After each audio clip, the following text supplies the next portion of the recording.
Construction accidents. It's kind of a horrifying topic. I mean, terrible things happen. Terrible falls, guys falling under rebar, getting rolled on by forklifts and falling off ladders and cutting off parts of their body. And heck, I've shot myself with a nail gun 5 times in different places and for different reasons, none of them really very smart. But there is one construction accident I was not an eyewitness to, but it happened to a young man who was working for the same company I was working for at the same time I was working for them, so this is not just hearsay. Nail guns. Hitachi nail guns. They're great. You've probably seen how this Hitachi nail gun's getting worn out enough that it sometimes doesn't set a 16-penny nail. It does great with 8s. Did you see what I just did? You can hold the trigger and bump against a safety, or you can put it against a safety and pull the trigger, either way. So one of the jobs that has to be done is nailing off shear panel. Shear panel is the plywood that's nailed to the framework that gives the wall system or a roof system or a floor system shear strength, that is lateral strength, that is resistance to overturning. So it's usually 1/2-inch plywood that's put up against the studs and nailed on a particular nail spacing shear panel. So in the American Southwest, where so much is broken up into piecework agreements, there are guys whose only task is to nail off shear wall. A lot of those guys, exercising their productive instinct and minimizing their instinct to self-preservation, will wire down the trigger. So that gun is always ready, bam, to shoot all the time.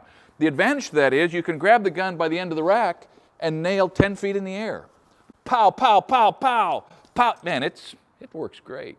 Now there's another trick that piece workers use, and that is if you've got to climb up on a wall or up on a roof and you don't want to try to climb and carry your nail gun, you take your nail gun and you throw it over the wall, and it goes over the wall and it dangles on the hose, and then when you climb up on the wall you can grab the hose and pull it up.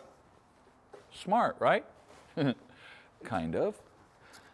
So this one particular young man combined these 2 production tricks. He had the trigger wired down for shear nailing, and he came to a wall that he needed to climb.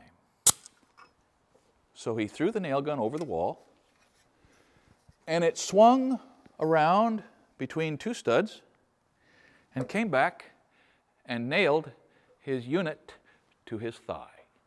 And when I say unit, I mean his unit.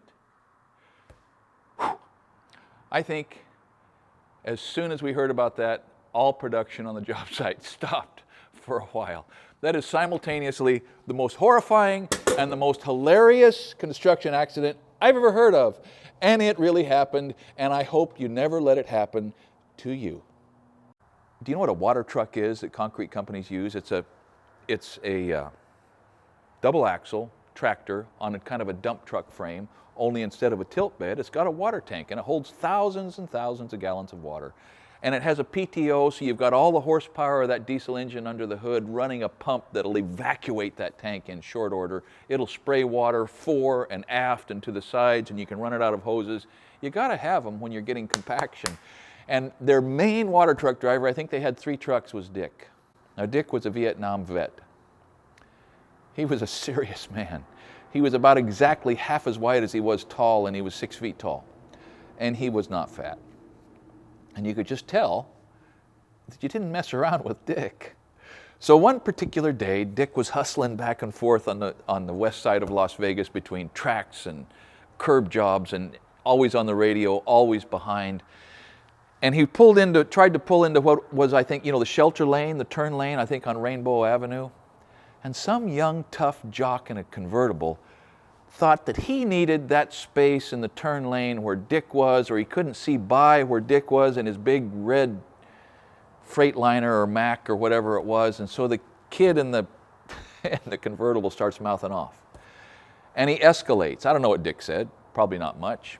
And the kid escalates, and he's getting madder and madder, and pretty soon he's getting he's shaking his fist and screaming at the top of his lungs, "I'm gonna kill you!" And Dick thought about that for a second and wrapped that diesel engine up right up to the top of the power curve and threw the right valve open and filled that convertible up with water. And off he drove, and he went to the job that he had to service, and he went back to the office expecting to get his last check, and nobody ever said a word about it. So the moral of the story is, be careful who you threaten, and be sure you understand what their capacity is before you open your mouth. So these are a couple of the highlight stories of my construction career, of events that are hilarious and horrifying. I got a few more I'll share with you, and I bet you have got zillions of them. So if you have a construction incident that is either hilarious or horrifyingly hilarious or hilariously horrifying, share them. Let me hear them. I would love to learn about some of the calamities that you have either seen or survived.